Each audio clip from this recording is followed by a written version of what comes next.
Hey guys, today I'm going to be doing a book review on Royal Scandal by Aimee Carter. Royal Scandal is book 2 in the Royal Blood series by Aimee Carter. 6 months have gone by since Evan Bright was exposed as the illegitimate daughter of the King of England. Now, a new threat emerges as her life is in peril once again after a near-death experience. The whole royal family is being targeted by an anti-monarchist group, and it's clear that there's an insider in the palace working against the family. Evan has to work fast and know who to trust in order to find out who is trying to destroy the royal family before it's too late. You guys, this is book 2 in this particular series, and I am just so thoroughly impressed thus far with these first 2 books. Like, seriously, wow. Yeah, since this is book 2 in this particular series, I'm not going to sit here and have any spoilers for right now. I'm just going to make this a really quick review. Yeah, the third book, there's a good chance the third and final book in the series I'll definitely do a spoiler review, but yeah, I'm not going to really sit here and do a spoiler review for this second book. I'm just going to be kind of vague, because maybe you're hitting on this review for the first time and maybe experiencing this series for the first time and you're kind of curious what it's about. And as I said, I am just really super impressed with this series so far. Young adult fiction can be very, very hit or miss for me.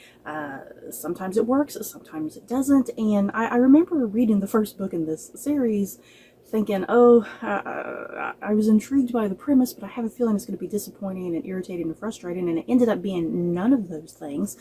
There's just something about the series so far that I find just to be really mature and engaging, and it focuses on what it needs to focus on, because that's my problem with young adult fiction sometimes, is that it'll go off into tangents that aren't really believable sometimes, and these books stick to the story, and they really do stick to it, and they don't sit and go off and have any sort of tangents.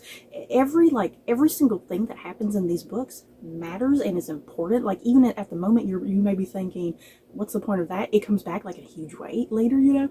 So yeah, I'm just really thoroughly impressed with these 2 books so far, and I'm definitely here for book 3 whenever that comes out. And boy oh boy, do things just escalate super quickly in this book. Wow.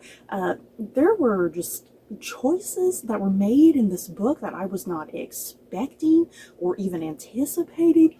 Things just really skyrocket, and they skyrocket fast and extreme and hard.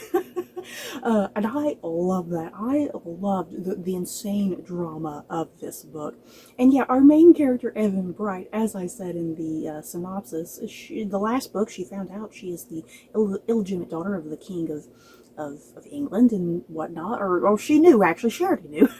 But yeah, she's the illegitimate daughter of the King of England, and she's always kind of tried to steer clear of that life, but circumstances kind of threw her back into that world, and yeah, here she is 6 months later, still after events that played out in the first book, and she's still here in England, still having to deal with this insane extension of her family and trying to open up to the people she wants to open up to, but yeah, shutting down others who are totally against her, you know.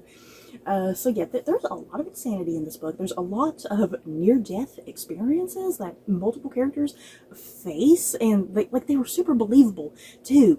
That's just it. They were very, very believable and unexpected and came out of nowhere, but it's like, yeah, again, very highly believable, those circumstances that would lead to some near-death experiences. Her father's wife, Queen Helene, there's like some scandal and drama there because Queen Helene has had enough, and she's like, I'm going to go do a TV interview and I'm going to hash out all our dirty laundry. So you have like some of that going on. The character of Ben plays a pretty minimal role in this book, but it's a role that, even though he's mostly just out of the picture, it's like he's working behind the scenes doing things, certain things to Evan that's having her question her life and her choices, and her state of being, her state of mind. It's all really dramatic there.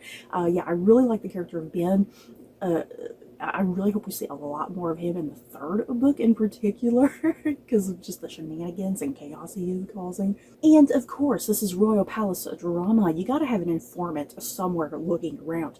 who isn't? So you have all of that going on. There's a lot going on in this book that I just absolutely enjoyed, and it all works cohesively together at some point. So again, I'm just thoroughly impressed with the maturity of these books and the fact that Aimee Carter, she lets these characters be actual flesh and bone characters. You know, they're not perfect. They have their flaws and vulnerabilities, and they say things that they shouldn't say.